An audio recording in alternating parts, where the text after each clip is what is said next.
Hello and welcome to a video demonstration of my first, I'd say, successful individual project. It's called Prelepa Sedmica, or in translation from Croatian, it means beautiful seven. It's a recreation of a card game usually played in the Balkan region where I'm from. So when we open up the page, we're brought to a login page where the only thing we need to log in is the username. I might change this to a password later on so that players could keep their score, but I decided to keep it simple just for now. So once we log in, we're brought to the home page. The home page will display a list of all ongoing matches, but notice that since nobody's really playing this game, I didn't really make it public. There are no matches listed. Here we are also offered two buttons: create new match button and logout button. The logout button for now is just used to change your name. So I could relog in as Ivan, or I could type a new name. I could also create a new match. I usually name it Game 1 or G1. And number of players can range anywhere from 2 to 6. Although I have only done testing for 2 players since I only have 2 browsers installed. Right, create new match. We're brought to the match page where it clearly displays that we're waiting for players. If we decide, on the other hand, that we want to leave the match, we can click this button. More on that later. So, since this is a multiplayer game, let's open another browser and join this game. So I'll log in as Jack. Jack will now see this game. So also, quick caveat, if I leave the match and there are no players left in the match, then the match will get deleted, right? Jack will see that there are no more matches. Let's recreate that match, game 1. So if Jack now joins, we're brought to the first stage of the game. Also notice that we could leave the game at any point, at which point the whole match would restart, aka the match would go back to waiting for players on Jack's screen, right? And if Ivan wants to rejoin, he can, right? So the first stage of the game is cutting cards, right? So I did not know any better way of visually displaying how to cut cards than to just lay out all the cards in the deck. And the goal of the first cutting is to see which player cuts the lowest card, and that player will be the dealer.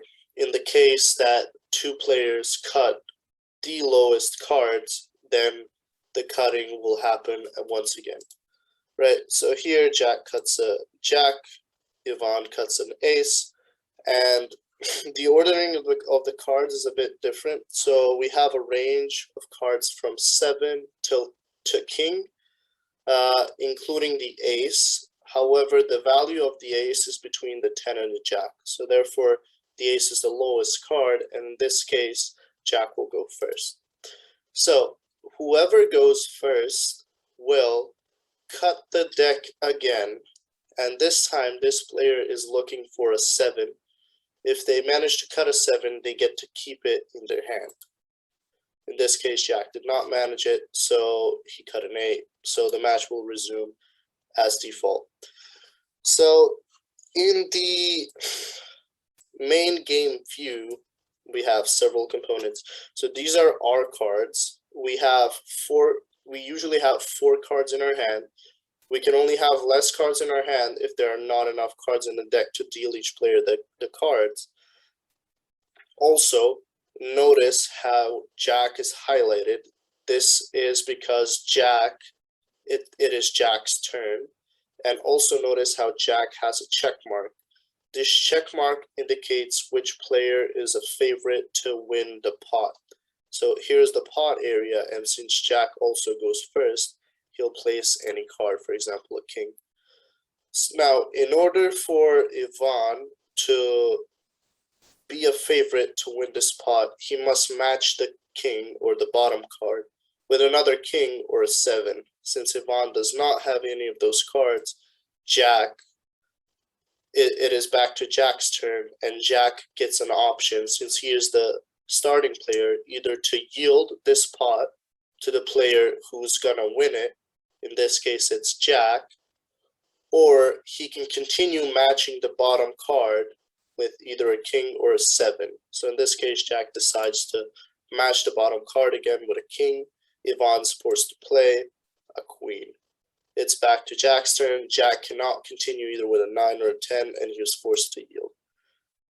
So the game would go on until one of the players wins the game. I'll quickly and randomly do some moves to finish the game.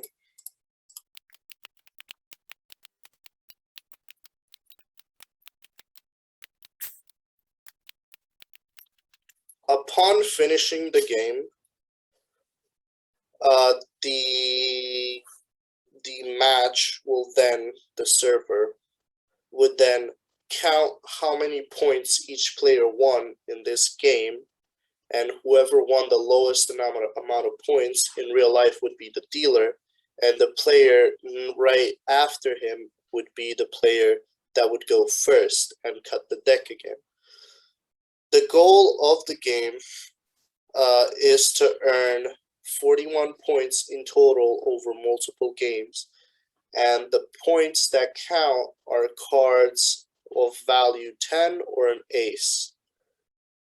Also, a small caveat is that whoever won the last hand in a game will gain 1 extra point. So every game has four aces, or 4 points for 4 aces, 4 points for 4 tens, and an extra point for last hand, making it a total of 9 points. So in this case, Ivan has 4 points, whereas Jack has 5. So Ivan has the lowest number of points, which means that Jack would go on to cut the next deck for the next game, right? Since he did not cut a king, since he did not cut a 7, but rather a king, he does not get to keep this card, and the game proceeds just as the last one. And as I've mentioned, the game will go on until one of the players' total amount of points is 42, and that player wins the game. Also, there's a small caveat that whichever player at the end of the game has won no cards, and this does not imply that they have won no points, i.e. no tens or aces, but implies no cards at all, other cards such as jacks, 8s, 9s, that player would lose all their accumulated points. Okay, thank you for watching my video demonstration for my very first project. Have a nice day.